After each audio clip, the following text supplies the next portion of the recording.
Bapak, Ibu, dan teman-teman sekalian, selamat datang dalam video Manajemen dan Kepemimpinan dalam Penanggulangan Bencana dalam proyek Kepemimpinan Lokal dalam Kesiapsiagaan dan Perlindungan Bencana atau LLDPP Project. Proyek ini merupakan kerjasama dari Yayasan Plan Internasional Indonesia, ADRA, Muhammadiyah Disaster Management Center, Red Art Indonesia, dan Pujiono Center yang didanai oleh European Union Civil Protection and Humanitarian Aid.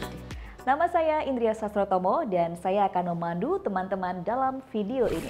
Dalam video kali ini kita akan bersama-sama membahas mengenai manajemen penanggulangan bencana dan kepemimpinan yang diperlukan ketika berada dalam situasi bencana. Apa itu paradigma penanggulangan bencana? Siapa saja yang terlibat dan bagaimana kepemimpinannya? Mari kita simak sama-sama. Seperti kita ketahui, di Indonesia ribuan bencana terjadi setiap tahunnya. Semua menimbulkan dampak seperti gangguan terhadap kehidupan dan penghidupan masyarakat. Timbulnya korban jiwa, kerusakan lingkungan, kerusakan harta benda, dan dampak psikologis, sebagaimana tertera dalam UU Nomor 7 Tahun 2004. Oleh karena itu, diperlukan upaya-upaya penanggulangan bencana untuk meminimalisir dampak-dampak tersebut. Secara umum, penanggulangan bencana dapat dibagi menjadi konteks sebelum bencana dan setelah bencana. Ada 3 tahap utama aktivitas yang dilakukan dalam penanggulangan bencana, yakni sebelum bencana atau pra-bencana, saat bencana, dan setelah bencana atau pasca bencana. Jadi tugas manajemen bencana tidak saja sewaktu bencana terjadi dan setelahnya, melainkan sebelumnya dalam rangka mengantisipasi bencana yang sewaktu-waktu seperti gempa bumi atau yang dapat diprediksi akan terjadi seperti banjir karena adanya perakiraan cuaca. Tugas dan aktivitas-aktivitas tersebut seperti suatu siklus. Malah seharusnya menjadi suatu spiral yang sentrifugal, terus berkembang ke atas dan meluas menuju ke keadaan yang terus semakin baik. Pandangan terhadap pengurangan resiko bencana tersebut tidak lepas dari perubahan paradigma dalam memandang bencana. Kejadian bencana tidak lagi dipandang sebagai takdir atau nasib, melainkan masalah sebab akibat. Oleh karena itu, bencana dapat dicegah, setidaknya dikurangi dampaknya. Hal tersebut membawa perubahan paradigma dalam manajemen penanggulangan bencana. Mari kita simak tabel berikut. Paradigma penanggulangan bencana dahulu bersifat responsif, yakni baru dilakukan ketika terjadi bencana.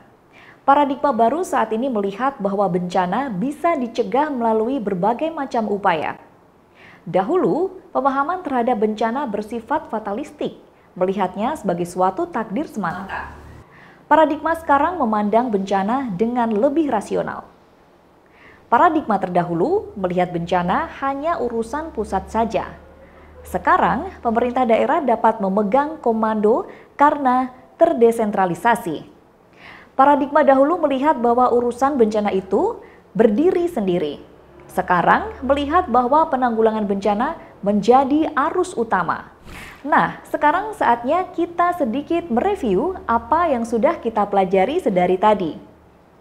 Jadi, kita sekarang sudah mengetahui 1. Tahapan penanggulangan bencana, 2. Perubahan paradigma penanggulangan bencana, 3. Kerangka hukum internasional yang digunakan dalam aksi penanggulangan bencana. Nah, dalam upaya-upaya penanggulangan bencana tentu tidak dilakukan sendiri. Namun ada berbagai pihak yang bekerja sama, baik individu maupun lembaga, untuk memberikan bantuan kemanusiaan pada masyarakat terdampak. Pihak-pihak inilah yang disebut dengan aktor kemanusiaan. Para aktor kemanusiaan terdiri dari berbagai macam organisasi, badan dan jaringan antar lembaga yang kesemuanya memungkinkan bantuan kemanusiaan untuk disalurkan ke tempat-tempat dan orang-orang yang membutuhkan.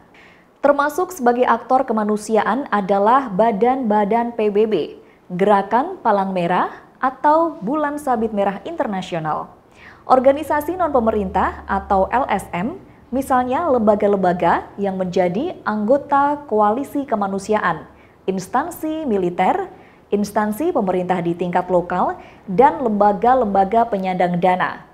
Organisasi-organisasi ini bertindak dengan dipandu oleh prinsip-prinsip kemanusiaan utama.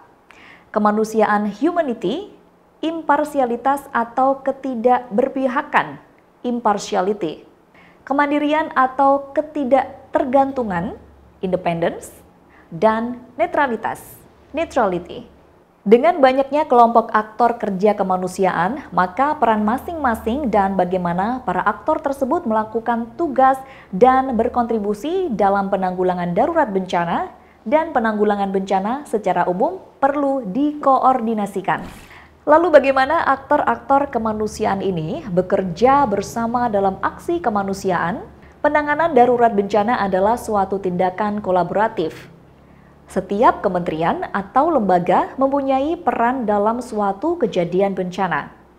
Peran-peran ini mungkin bervariasi dan berdasar pada skala dan lingkup kejadian bencana tersebut, dan juga kebutuhan tanggap darurat dan pemulihan dari kejadian tersebut.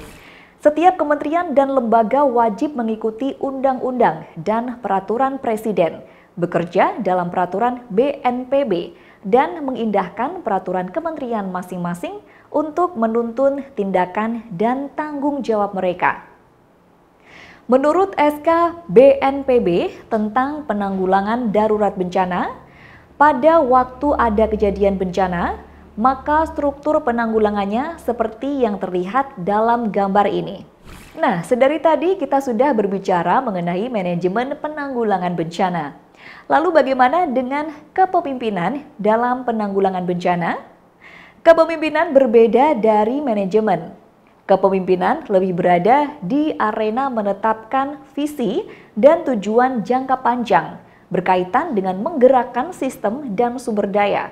Sedangkan manajemen lebih berkenaan dengan bagaimana mengembangkan sistem dan mengelola sumber daya untuk mencapai tujuan-tujuan yang telah ditetapkan. Tugas-tugas kepemimpinan dalam penanggulangan bencana diantaranya adalah 1. Pengarusutamaan dan penanggulangan bencana. Pemimpin memperkuat kebijakan-kebijakan yang akan memastikan terwujudnya Build Back Better dan strategi pembangunan yang memperkuat kesiapsiagaan bencana. 2. Mengawal kepatuhan pada prinsip-prinsip, standar, dan kode etik kemanusiaan. 3. Memastikan dilaksanakannya fungsi koordinasi. 4. Menggerakkan mekanisme penanganan darurat bencana. 5. Memastikan ketersediaan informasi.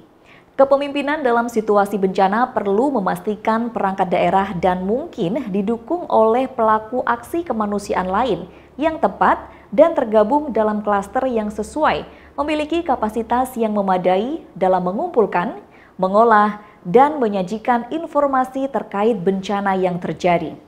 6. Memastikan keamanan dan keselamatan dari aktor-aktor kemanusiaan yang terlibat dalam aksi kemanusiaan, mulai dari keselamatan diri, keselamatan lingkungan, dan keselamatan kerja. 7.